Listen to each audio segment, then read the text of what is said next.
बुद्ध ने कहा कि चेतनाहं भिक्खवे कम्मं वदामि, यानी जिस चेतना से, जिस इंटेंशन से आप कर्म कर रहे हैं, काम कर रहे हैं, एक्शन कर रहे हैं,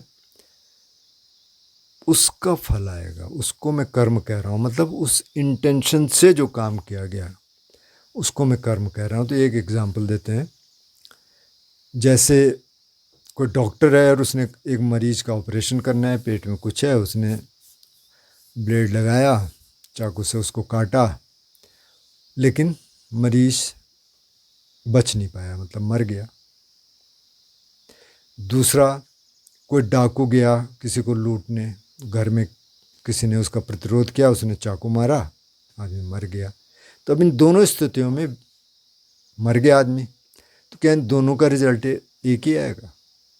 दोनों का रिजल्ट एक नहीं आएगा, क्योंकि डॉक्टर की जो चेतना है वो तो करुणा से भरी हुई है, वो तो मदद करना चाह रहा है, और उस दौरान व्यक्ति मर गया। और ये डाकू, इसकी चेतना तो एकदम घृणा से भरी हुई है, लोभ से भरी हुई है, ये आदमी को मार दे रहा है, किसके लिए? रुपए पैसे के लिए। तो इसमें तो घृणा ही घृणा है, तो इसका फल बहुत नेगेटिव आएगा। जो डॉक्टर का जो कर्म है उसका पॉजिटिव आएगा, क्योंकि उसकी तो चेतना बहुत अलग है। तो इसलिए बुद्ध कहते हैं कि चेतना से, जो किस चेतना से काम किया गया है वो डिपेंड करता है।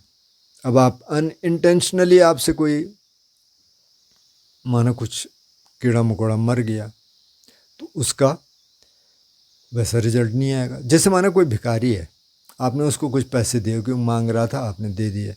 अब थोड़ी देर बाद आपने देखा भाई तो वहाँ जाए ठेके पे जाके ये तो दारू पी रहा है, तो क्या मतलब जो आपने दान दिया तो बेकार हो गया? नहीं, आपने तो इसलिए नहीं दिया ना कि वो जाएगा वहाँ और शराब पिएगा। हाँ, दोबारा उसको देखेंगे तो मत देना मतलब हर बार तो नहीं देना है उसको, अगर आप पहचान गए। लेकिन इसका मतलब ये भी नहीं आप दूसरों को अब मदद करना बंद कर दें, नहीं। आपकी चेतना कैसे, आप तो उसको मदद करना चाह रहे हैं। अब वो उसका क्या करता है वो उसकी प्रॉब्लम है, वो आपकी प्रॉब्लम नहीं है। इसलिए आप अपनी चेतना को देखिए कि आप किस चेतना से, किस इंटेंशन से काम कर रहे हैं, उसका फल आएगा।